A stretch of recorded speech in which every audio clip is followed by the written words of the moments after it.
The sun was a merciless white disk burning through the pale Arizona sky when Sara Vincent stumbled past the last weathered building of Prescott, her lips cracked and bleeding, her pale green dress torn at the hem, carrying nothing but the weight of a shattered heart and empty pockets.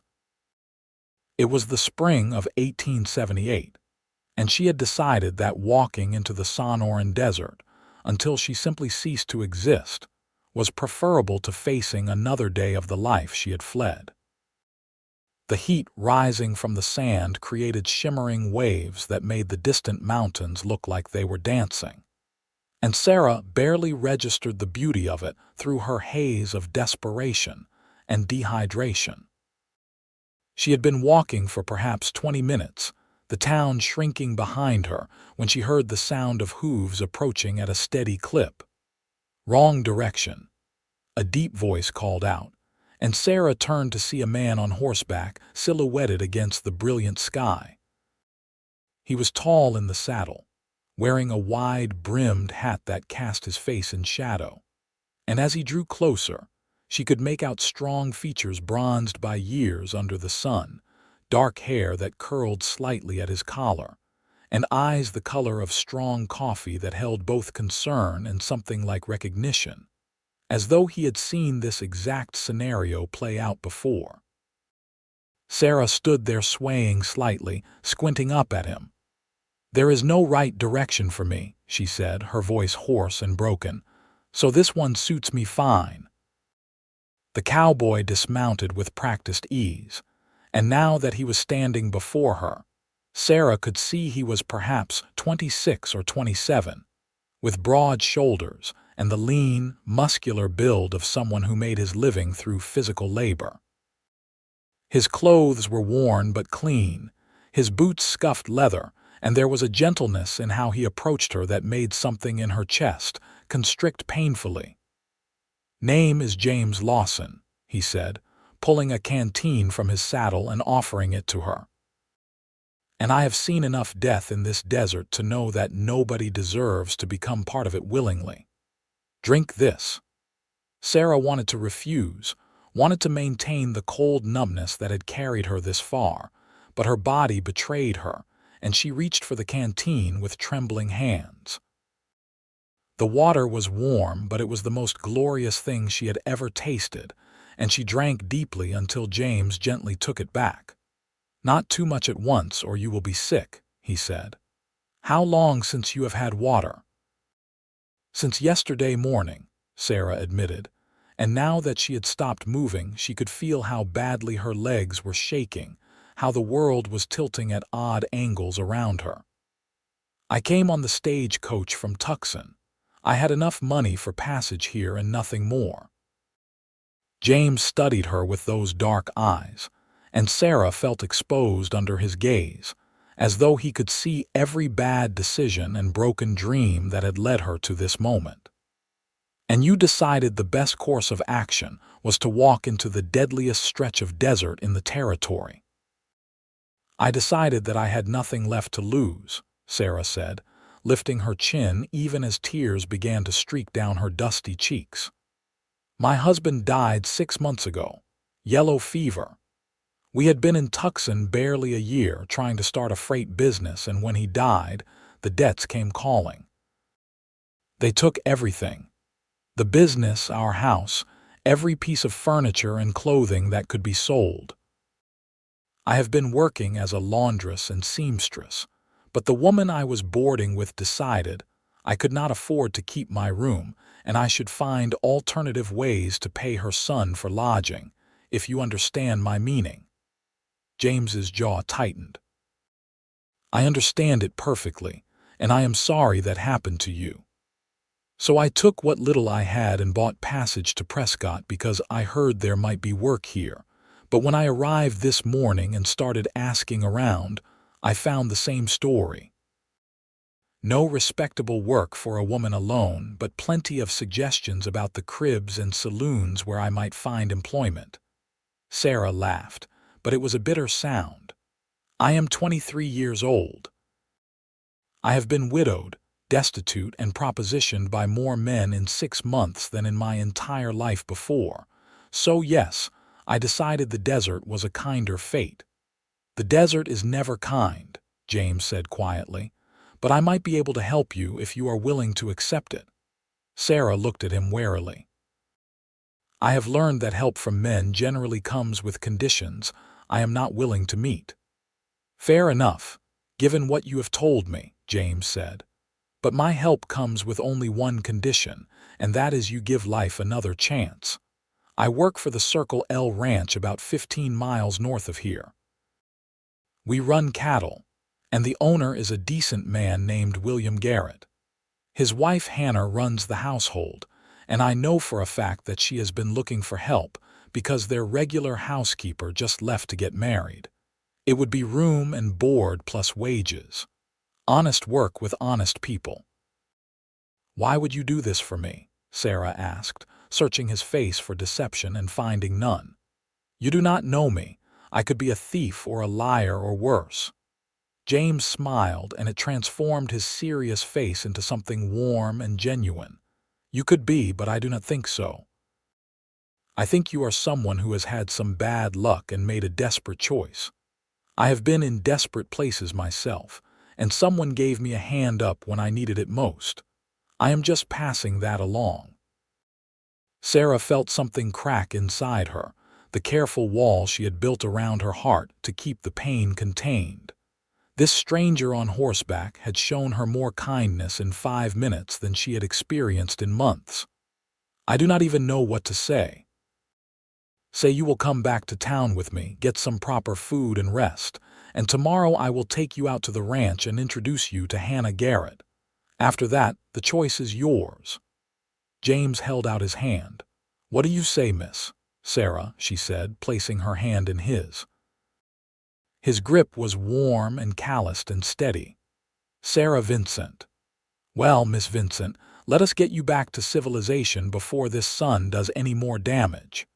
James helped her up onto his horse, a patient gray mare named Rosie, and then swung up behind her. Sara was acutely aware of his proximity, the solid warmth of his chest against her back, the way his arms bracketed her as he held the reins. It should have made her uncomfortable, but instead she felt safer than she had in months. They rode back into Prescott at an easy pace, and James kept up a steady stream of conversation that required little response from Sara, but kept her anchored to the moment. He told her about the ranch, about the herd of cattle they were preparing to drive to market in the fall, about the way the mountains looked when snow capped them in winter. His voice was soothing, and Sara found herself relaxing against him, her exhaustion catching up with her now that she was no longer focused on walking toward her own demise. James brought her to a small but respectable boarding house run by a widow named Mrs. Patterson, an older woman with kind eyes and silver hair pinned in a neat bun.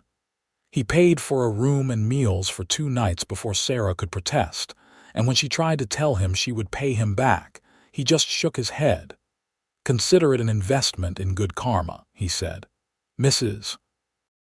Patterson, would you please make sure Miss Vincent gets a good meal and some rest? I will be back tomorrow morning to check on her.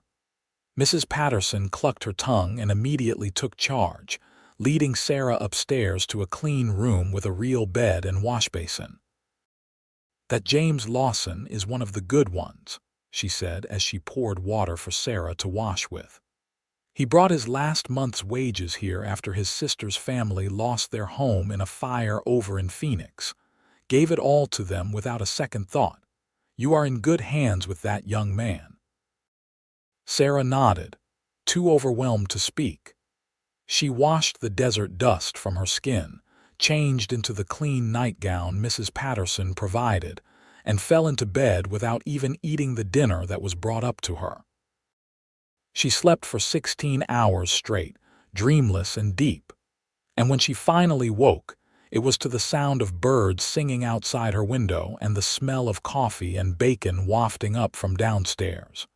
She dressed in her cleaned and mended dress, discovering that Mrs. Patterson had worked some kind of magic to make it presentable again, and went downstairs to find James Lawson sitting at the dining table drinking coffee and talking with the boarding house owner. He stood when he saw her, and Sara was struck again by how handsome he was in the morning light, how his smile reached his eyes. "You look much improved, Miss Vincent," he said. "How are you feeling?" "Like a human being again," Sara admitted, sliding into the chair across from him. "Thank you for this, for all of it. I do not know how I will ever repay you." "No repayment necessary," James said firmly. "Just eat your breakfast and then we will ride out to the ranch. I sent word yesterday that I would be bringing someone to meet Mrs. Garrett, so she is expecting us." The breakfast was simple but delicious, and Sara ate until she was actually full for the first time in weeks. She noticed James watching her with something like satisfaction, as though her recovery was personally meaningful to him. When she caught his eye, he looked away quickly, a faint color rising in his cheeks, and Sara felt an unexpected flutter in her stomach. They set out mid-morning, with Sara riding behind James again on Rosie. The countryside was beautiful in a harsh, unforgiving way, all red rocks and scrub brush and endless sky. James pointed out landmarks as they rode, telling her stories about the area, about run-ins with Apaches and cattle rustlers, and the time a mountain lion tried to take down a calf right in the middle of the ranch yard. "It is a hard life out here," he said honestly, "but it is an honest one. If you work hard, you can make something of yourself. I came out here 5 years ago with nothing but a saddle and the clothes on my back, running from some trouble back in Missouri I would rather not discuss. Mr. Garrett gave me a job and a chance, and now I am his foreman. I have money saved, my own horse, and a future. That is more than I ever had before." "What kind of trouble?" Sara asked, then immediately regretted it. "I am sorry, that was rude of me." "No, it is a fair question given that I know your story." James was quiet for a moment, and then he sighed. "My father was a hard man who liked his whiskey more than he liked his children. I took it for years, but when he started in on my younger sister, I fought back. I did not mean to hurt him as badly as I did, but I broke his arm and several ribs. The sheriff was his drinking buddy, so I knew how that would go. I left that night and kept moving until I hit Arizona territory." Sara absorbed this, understanding the weight of what he had shared. "Thank you for telling me, and for what it is worth, I think you did the right thing." "Some days I think so too," James said. "Other days I wonder if I should have stayed and faced the consequences. But then I think about the life I have built here, and I cannot regret it too much." The Circle L Ranch appeared on the horizon about an hour later, a sprawling operation with a large main house, several barns and outbuildings, and corrals full of horses and cattle.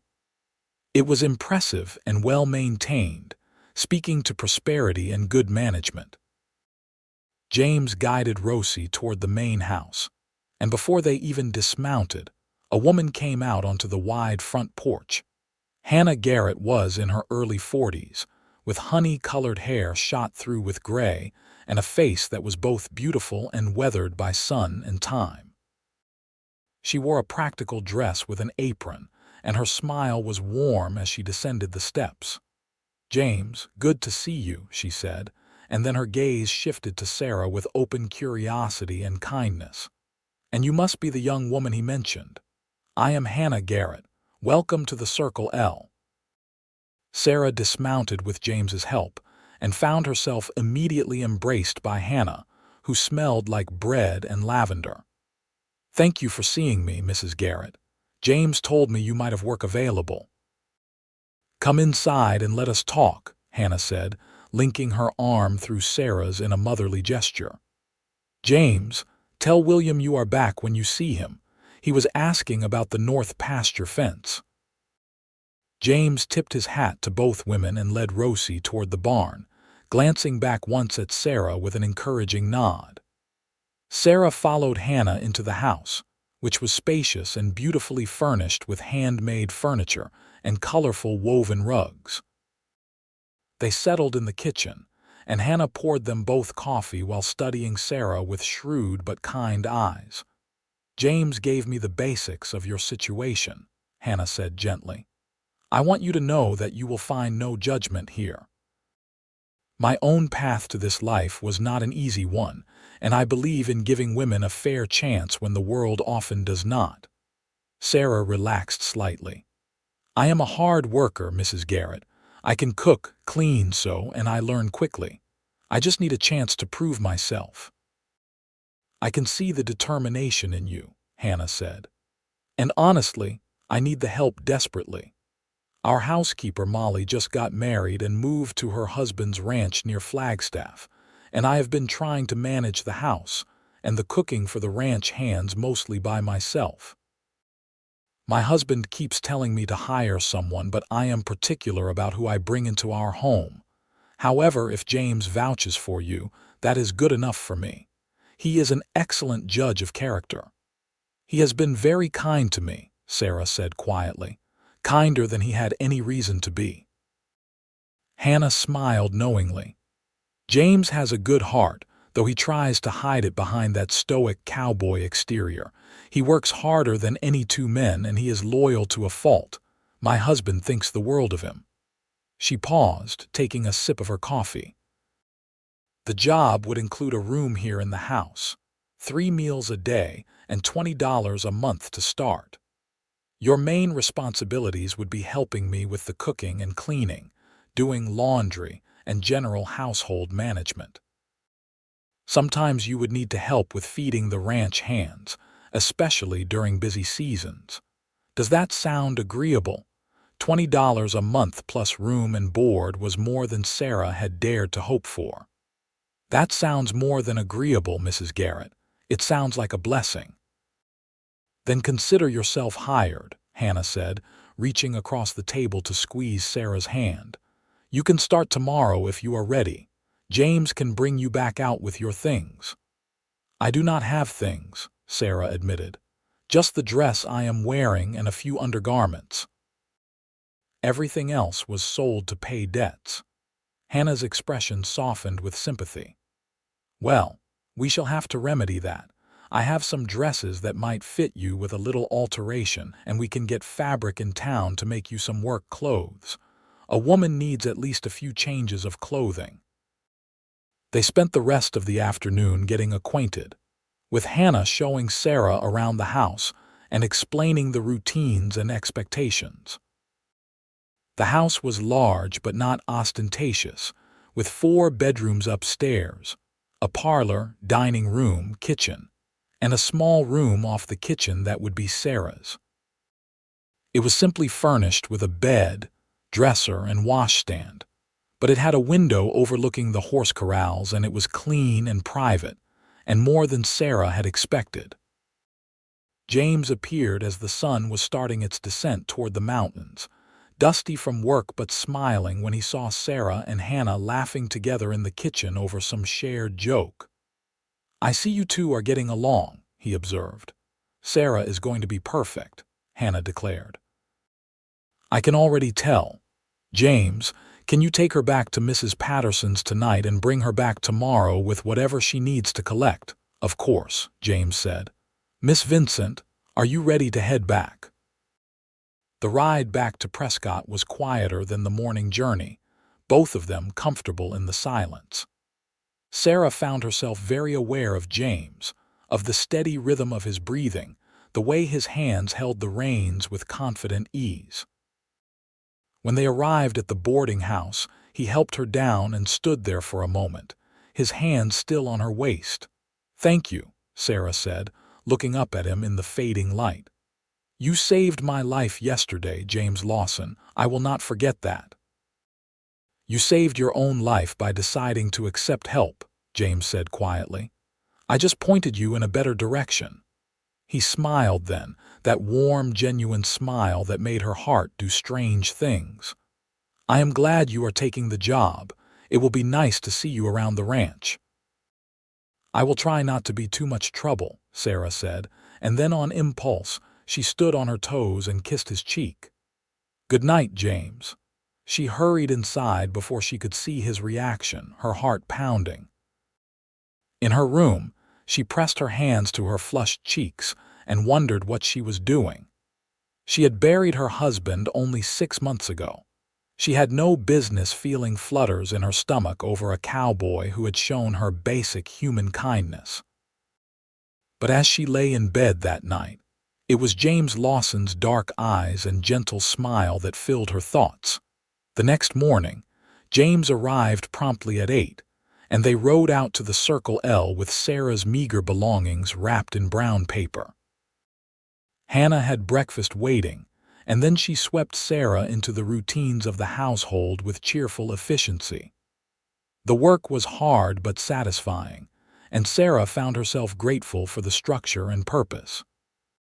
She fell into bed exhausted each night, but with a sense of accomplishment she had not felt in months.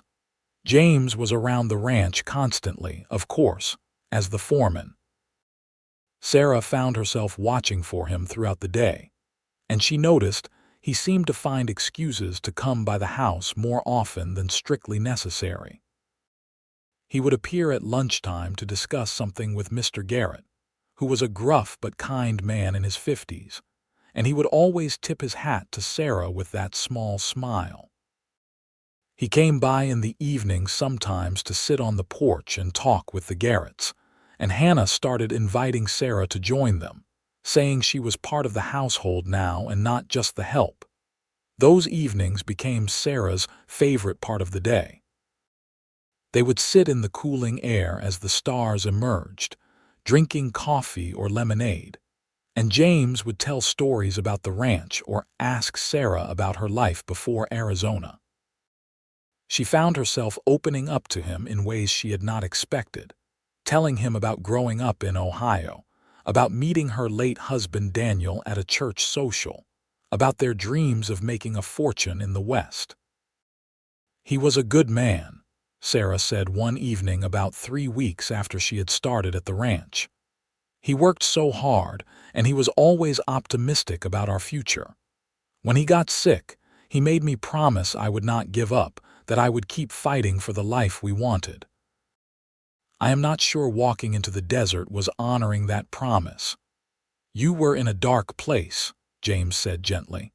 They were alone on the porch, the Garretts having retired for the night. "We all have moments when we cannot see a way forward. The important thing is you found your way back." "You found me," Sara corrected. "I was not looking for a way back." "Maybe we found each other," James said, and there was something in his voice that made Sara's breath catch. He was looking at her with an intensity that sent heat through her body. "Sara, I need to be honest with you about something." "What is it?" Sara asked, her heart suddenly racing. James ran a hand through his dark hair, looking uncharacteristically uncertain. "From the moment I saw you walking into that desert, something in me shifted. I told myself I was just being a decent human being, that anyone would have done the same, but that is not entirely true. There was something about you, about the courage it took to even make that choice even if it was the wrong one, that struck me deep. And these past weeks, getting to know you, seeing you smile again and watching you come back to life, I have found myself thinking about you constantly." Sara stared at him, unable to form words. She had felt the pull between them but had not dared to name it, had not wanted to presume or risk the comfortable friendship they had built. "I know it is too soon," James continued, his words coming faster now as though he needed to get them out before he lost courage. "You are still grieving your husband, and I have no right to speak of such things. But I could not keep pretending that what I feel is simple friendship or concern. You deserve to know the truth." "James," Sara said softly, and then she did something that surprised them both. She reached out and took his hand, lacing her fingers through his. "It is not too soon. Or maybe it is by all the rules of propriety and mourning, but I do not care any more about those rules. They did not protect me when I needed protection. They did not save me when I was desperate. You did that. I do not want your gratitude, James said, though he did not pull his hand away. I want you to feel what I feel because you truly feel it, not because you think you owe me something. I know the difference, Sara said firmly, and what I feel when I look at you has nothing to do with obligation. When I am around you, I feel safe and seen and like maybe the future is not such a terrifying thing after all. When you smile at me, my heart does things I thought it would never do again. That is not gratitude, James. That is something much more dangerous. They sat there holding hands in the darkness, the sound of crickets and distant cattle the only accompaniment to their racing hearts. Finally, James lifted her hand to his lips and pressed a gentle kiss to her knuckles. "Then we have time to figure out what this is," he said. "No rush, no pressure. Just time to see where this path leads." "I would like that," Sara whispered. From that night forward, something shifted between them. The glances became longer and more charged with meaning. James found more reasons to be near Sara during the day, helping her carry water for laundry, sitting with her while she mended clothes in the evening, riding beside her when Hannah sent her into town for supplies. They talked for hours about everything and nothing, learning each other's histories and dreams and fears. Hannah noticed, of course, and one morning about 2 months after Sara had started working at the ranch, she commented on it while they were kneading bread dough together. "James is courting you," she said with a knowing smile, "in his own quiet way, but it is absolutely a courtship." Sara felt her cheeks heat. "Is that improper? Should I discourage him? I know I have only been widowed 8 months.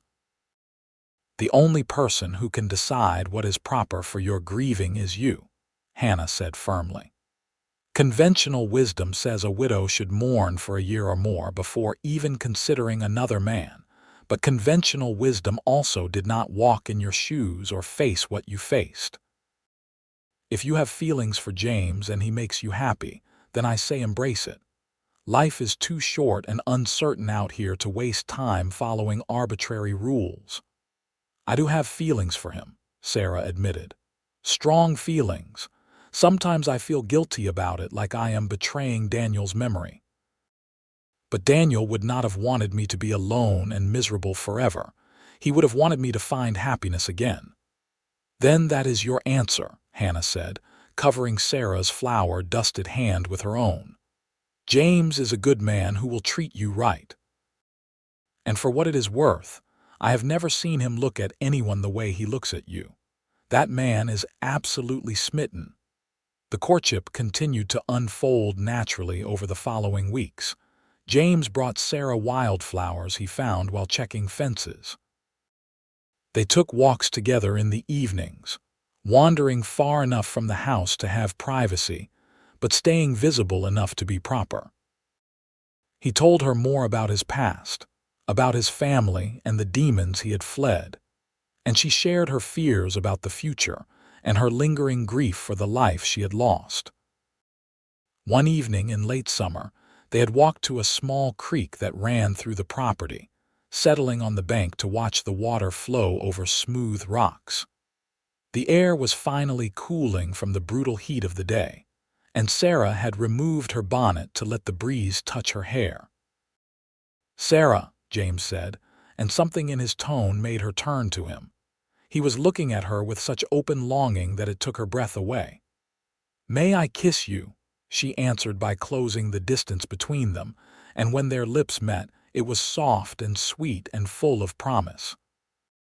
James cupped her face gently, kissing her with a tenderness that made tears spring to Sara's eyes.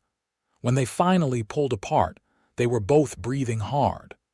"I am in love with you," James said, resting his forehead against hers. "I know that might be too fast or too much, but it is the truth." "I love you, Sara Vincent, and I want a future with you if you will have me." "I love you too," Sara whispered, and saying the words out loud felt like the most natural thing in the world. "I did not think I could feel this way again, but you have shown me that the heart has more capacity than I knew. I love you, James Lawson." They kissed again, deeper this time, and when they finally returned to the ranch house hand in hand, both of them were smiling like fools. Hannah took one look at them and laughed with delight. "Well, it is about time," she declared. "William, you owe me $5. I told you they would figure it out before September." William Garrett grumbled good-naturedly and produced a $5 bill from his pocket, handing it to his wife while shaking James's hand. "Congratulations, son. You are getting yourself a fine woman." "I know it, sir," James said, pulling Sara close to his side. "I am the luckiest man in the territory." The official courtship that followed was brief by necessity and long by desire. Both of them wanted to be married as soon as possible, but they also wanted to do things properly. James spoke to Mr. Garrett formally about his intentions and his financial situation, laying out how much he had saved and his prospects for the future. He wanted to build Sara a house of their own eventually, he explained, but in the meantime, he hoped they could live in one of the small cabins on the ranch property that was currently being used for storage. William agreed readily, even offering to pay for materials to fix up the cabin properly. "You have earned it, James. You have been loyal and hardworking since the day you arrived here, and I would be happy to have you and Sara as permanent fixtures on the Circle L." The next few weeks were a flurry of activity. James worked on the cabin in every spare moment, with help from the other ranch hands. Hannah and Sara sewed a wedding dress from fabric they bought in Prescott, a simple but beautiful design in cream-colored cotton with lace at the collar and cuffs. They planned a small ceremony to be held at the ranch on the first Saturday in October, with the local preacher coming out to officiate. Sara wrote a letter to Daniel's parents back in Ohio, telling them about James and the wedding. She felt she owed them that courtesy, even though they had not responded to her previous letters seeking help after Daniel's death. She told them that she would always love their son and that she was grateful for the years they had together, but that she was choosing to move forward with her life. She hoped they would understand. The wedding day dawned clear and beautiful, with the oppressive heat of summer finally giving way to cooler autumn temperatures. Sara dressed in her new gown with Hannah's help, her hair pinned up with small white flowers James had ridden an hour to find for her. She looked at herself in the mirror and saw a different woman than the one who had walked into the desert 5 months earlier. This woman had color in her cheeks and light in her eyes. This woman had hope. The ceremony was held in the yard in front of the main house, with all the ranch hands in attendance along with several neighbors who had come to celebrate. James stood under an arch decorated with late-blooming wildflowers, wearing a new shirt and his best trousers, his dark hair neatly combed and his eyes shining as Sara walked toward him on William Garrett's arm. The preacher led them through the vows, and Sara's voice was steady as she promised to love and honor James for all her days. James's voice was thick with emotion as he made the same promise to her, and when the preacher finally pronounced them husband and wife, James kissed her with such joy that everyone cheered and applauded. The celebration that followed included a feast Hannah had been preparing for days, with roasted beef, fresh bread, vegetables from the garden, and 3 different kinds of pie. There was music and dancing, with one of the ranch hands playing fiddle and another on guitar. James swept Sara into his arms for the first dance, and they moved together easily, naturally, as though they had been partners for years instead of months. As the sun set and the party continued around them, James pulled Sara aside and led her toward their newly renovated cabin. It was small but charming, with a main room that served as living area and kitchen, a bedroom, and even a small porch. James had made furniture himself, including a table and chairs and a beautiful bed frame carved with intricate designs. "Welcome home, Mrs. Lawson," James said, lifting her over the threshold. Sara laughed with pure happiness, wrapping her arms around his neck and kissing him deeply. "Home," she repeated, and the word felt like magic. "I never thought I would have one again." "You will always have a home with me," James promised. "No matter where we go or what happens, as long as we are together, we are home." They made love that night with tenderness and passion, learning each other's bodies with reverence and joy. Afterward, they lay tangled together in their marriage bed, talking quietly about the future they would build together. James told Sara about his dream of eventually having his own ranch, maybe somewhere in the northern part of the territory where the land was less harsh. Sara told him about wanting children, about the family she had thought she might never have after Daniel died. "We will have all of it," James said, kissing her forehead. "I will work hard and save every penny, and in a few years we will have our own land and our own herd. And we will fill this house and whatever houses come after with children and laughter. I promise you, Sara, I will give you the life you deserve." Sara believed him absolutely. Over the months since he had turned her away from the desert, James had proven himself to be a man of his word in every possible way. She fell asleep that night wrapped in his arms, more content than she had ever been. The first year of their marriage was not without challenges.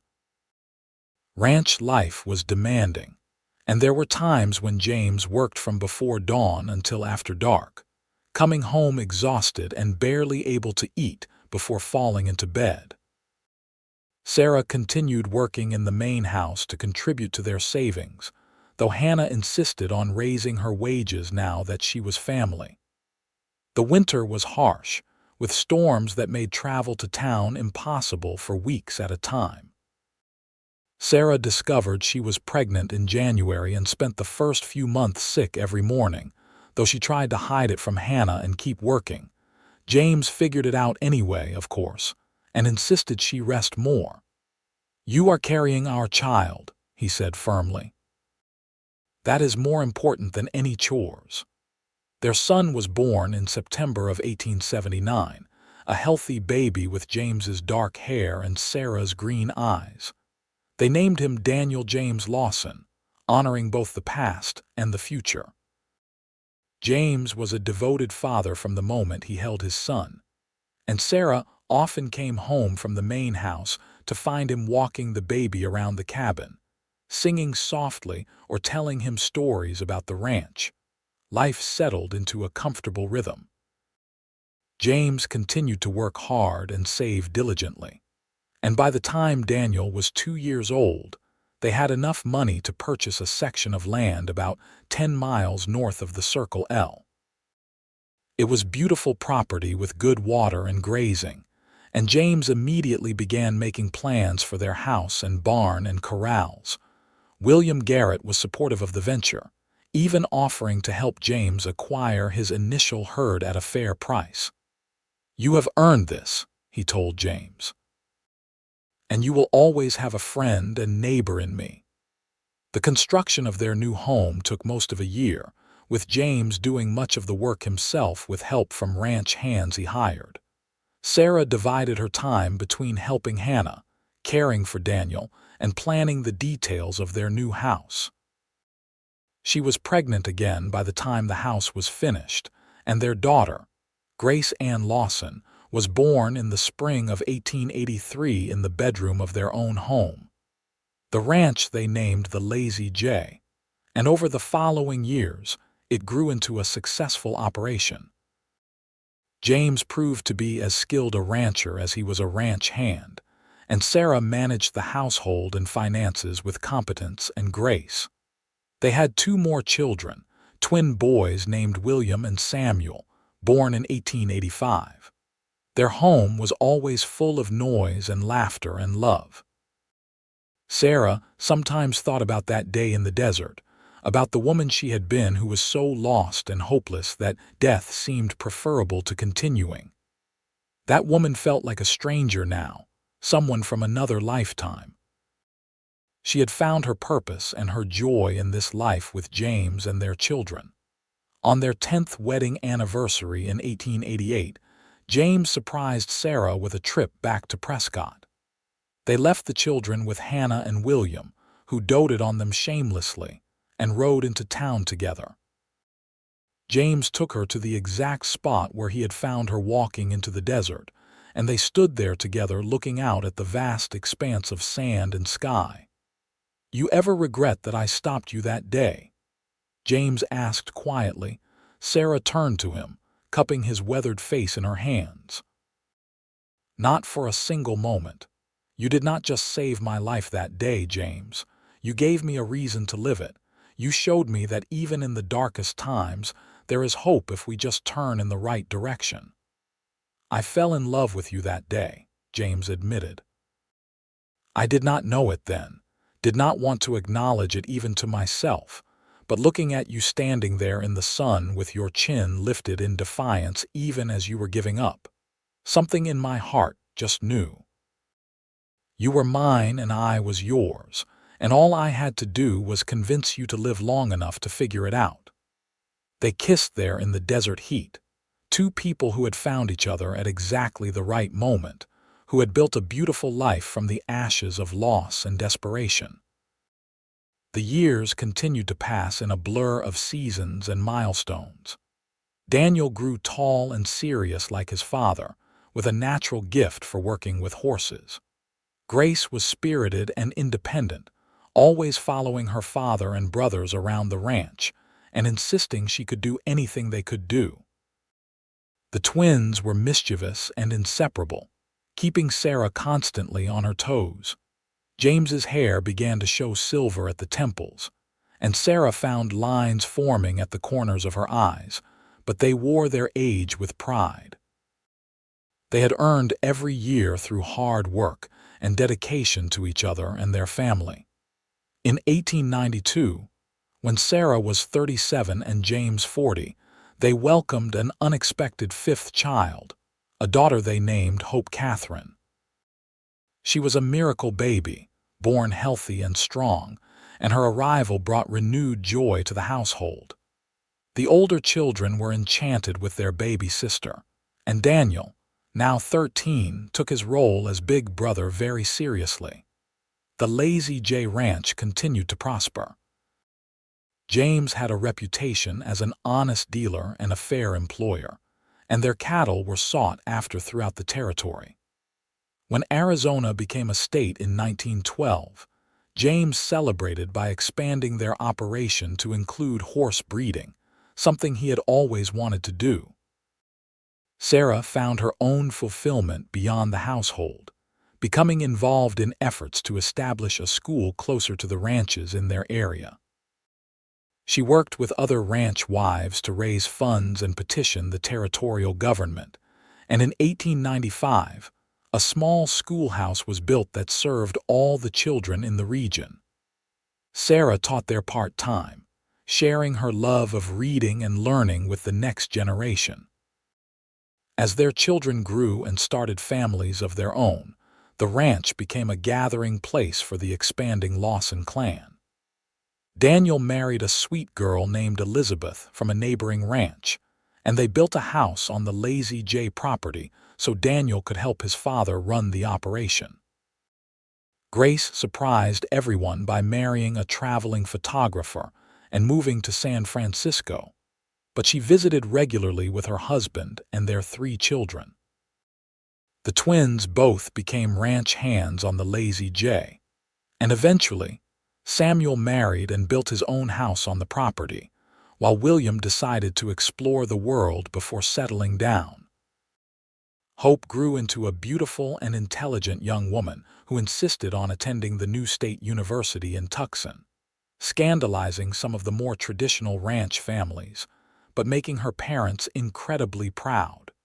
Through it all, James and Sara remained each other's foundation. They still took walks together in the evening when they could, still talked for hours about everything and nothing. James still brought Sara wildflowers, and Sara still baked his favorite pie every Sunday. Their love had deepened and matured over the decades, becoming something steady and unshakable. In 1920, they celebrated their 42nd wedding anniversary surrounded by children, grandchildren, and even a few great-grandchildren. The Lazy J Ranch sprawling empire that employed over 50 people and was known throughout Arizona for quality livestock and fair dealing.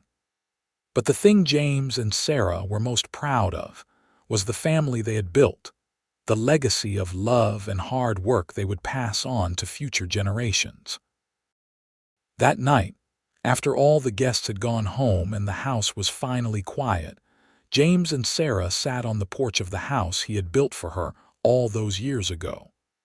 They were both in their late 60s now, their bodies marked by age and hard living, but they still held hands like newlyweds.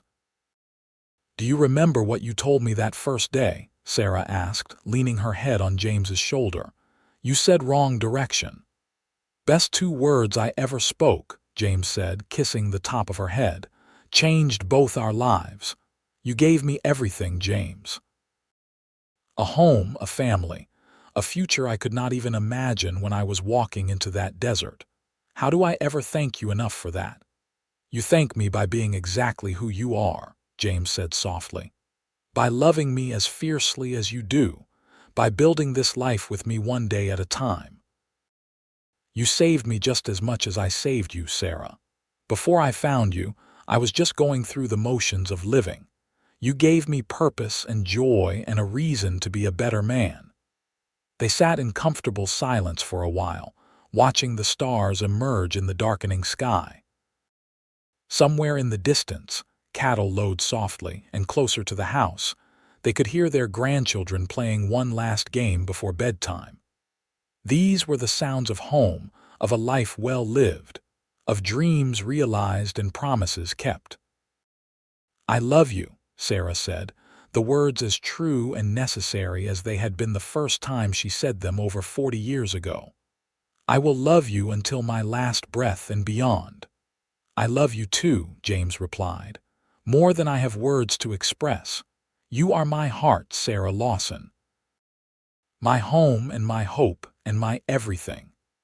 They stayed on that porch until the moon was high overhead, 2 souls who had found each other in the most unlikely of circumstances and built something extraordinary together. The cowboy who had turned a desperate woman away from death and toward life, and the woman who had been brave enough to accept the gift of a second chance.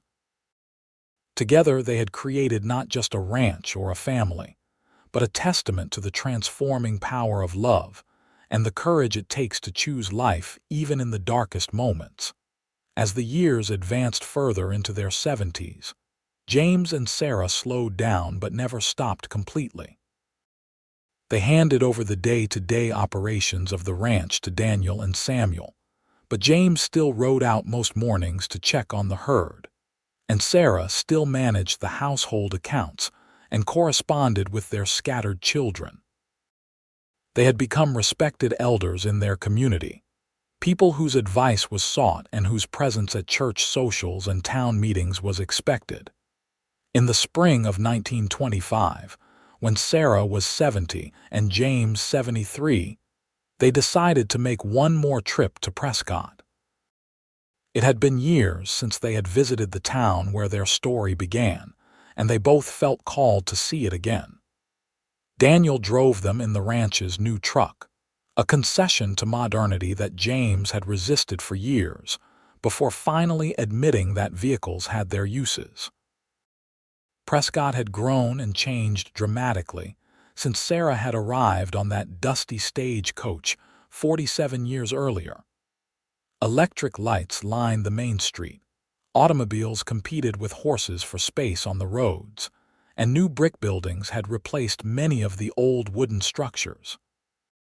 But the essence of the town remained, that combination of frontier spirit and determination that characterized the best of the West. James drove them, with Daniel's patient instruction on handling the vehicle, to the edge of town where desert met civilization. They walked slowly, hand in hand, to the spot where their paths had first crossed. Sara could still remember with perfect clarity what it had felt like to be that young woman with nothing left to lose, how the heat had pressed down on her like a physical weight, how empty and hollow she had felt inside. "It feels like a different world," Sara said, looking out at the unchanged desert. "I was a different person." "You were always you," James said. "Just lost for a while. All I did was help you find your way back to yourself." "You did so much more than that," Sara insisted. "You believed in me when I had stopped believing in myself. You saw something worth saving when I saw nothing but endings." They stood there for a long time, remembering and reflecting.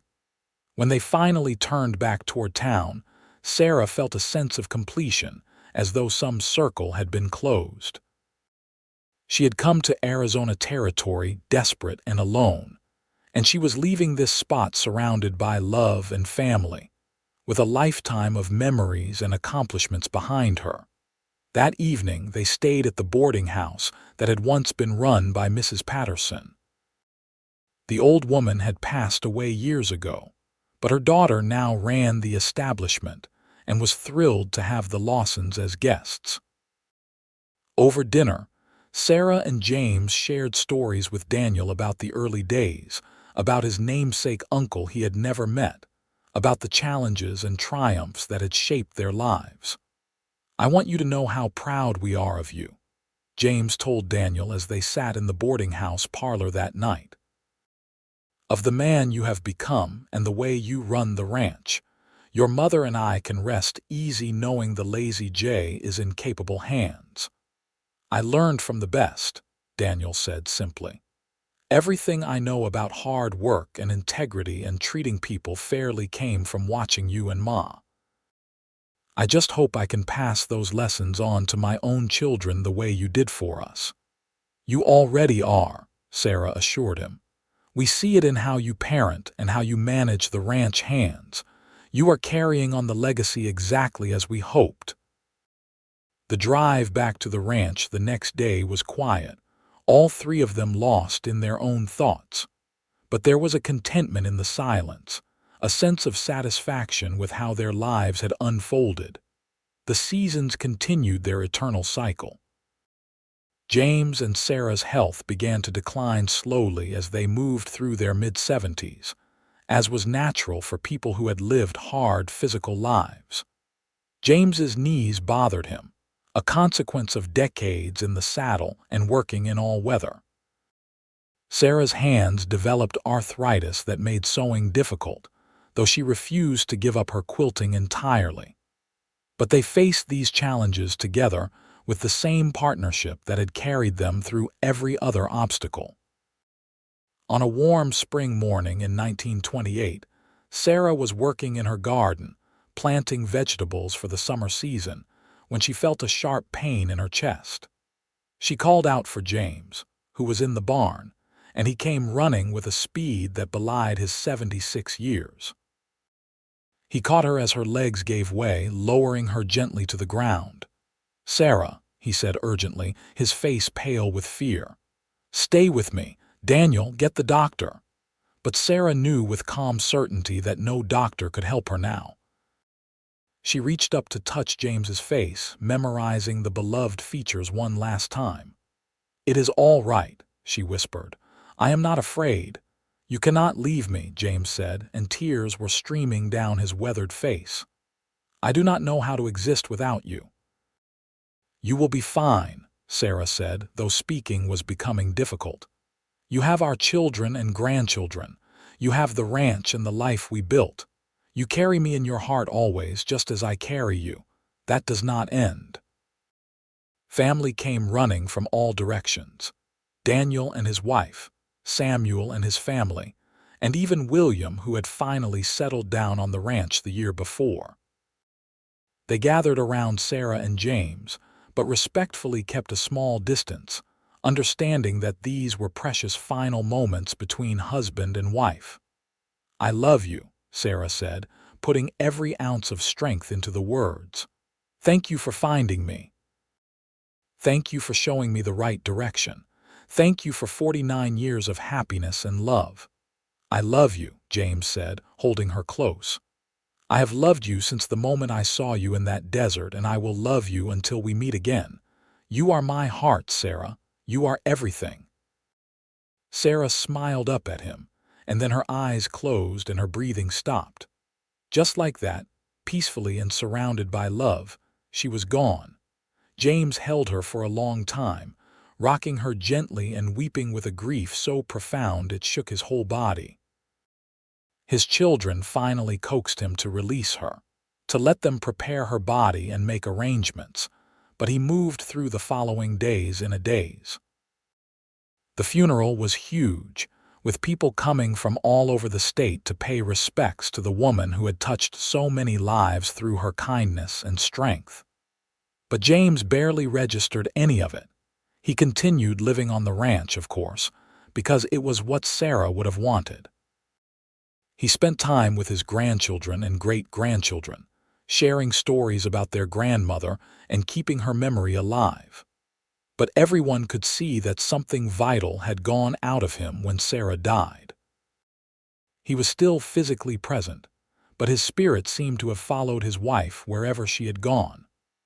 On a crisp October morning 6 months after Sara's death, James asked Daniel to saddle Rosie's great-granddaughter for him.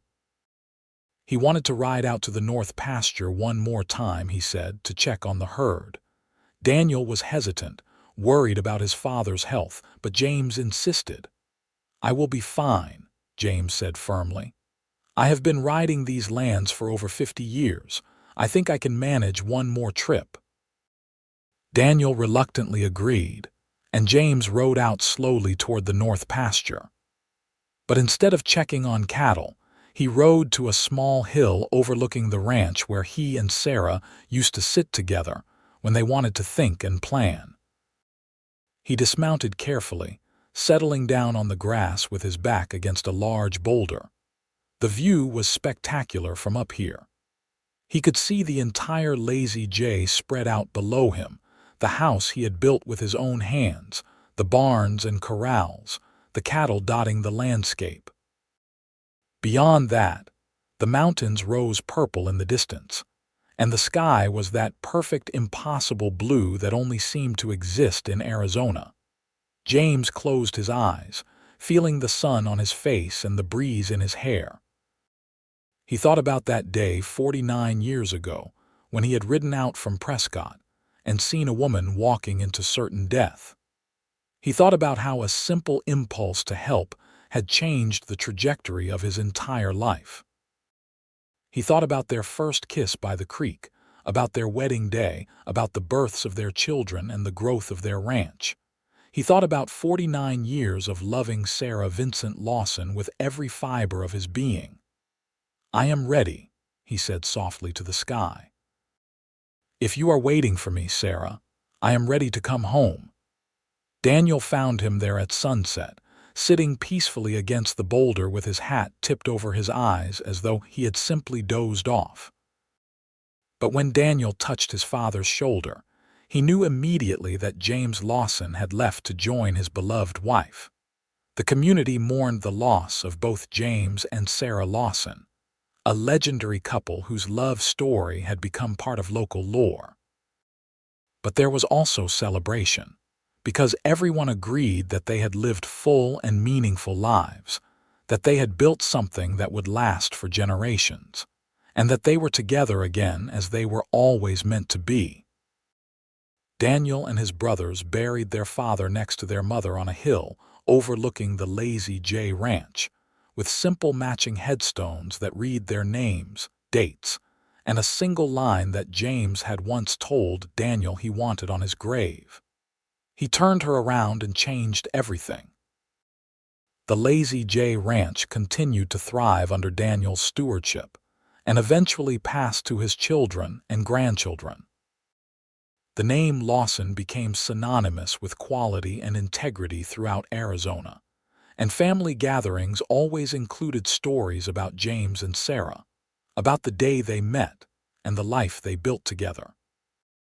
The small cabin where they had spent their first year of marriage was preserved and maintained as a family shrine of sorts, filled with photographs and mementos from their life together. New generations of Lawsons would visit it and hear the story of the desperate woman who walked into the desert and the cowboy who loved her enough to turn her around and show her a different path. And sometimes, in the quiet of the evening when the sun is setting over the Arizona desert and the breeze carries the scent of sage and dust, people swear they can see two figures on horseback riding along the ridge line. A man and a woman riding side by side, finally and forever together in the land they loved and the life they built from nothing but courage, love, and a willingness to choose hope over despair. Their great-great-grandchildren still work the Lazy J Ranch today, carrying on traditions and values passed down through generations. The story of James and Sara is told and retold, a reminder that sometimes the greatest love stories begin with the smallest acts of kindness, that second chances can lead to extraordinary lives, and that true love, once found, transcends even death itself. In the family Bible that sits in the main house, there is an entry in Sara's careful handwriting from their first anniversary. It reads, "1 year ago today I married James Lawson, the man who saved my life in every way a person can be saved. He found me when I was lost, loved me when I could not love myself, and built me a future when I could see only endings. I promise to honor him and love him every day for the rest of my life, and to never forget that every moment of happiness I experience exists because he had the courage to turn me around and point me in the right direction. I am forever grateful, forever changed, and forever his." And below it in James's bolder script, Sara has it backwards. "She saved me just as much as I saved her. Before her, I was just surviving. With her, I learned to truly live. She is my heart and my home, and loving her is the greatest thing I will ever do in this life." Those words, penned over a century ago, remain as true and powerful now as they were the day they were written. A testament to a love that began in the desert heat and bloomed into something extraordinary. Something that created not just a family but a legacy of kindness, courage, and unwavering devotion that continues to inspire everyone who hears their story.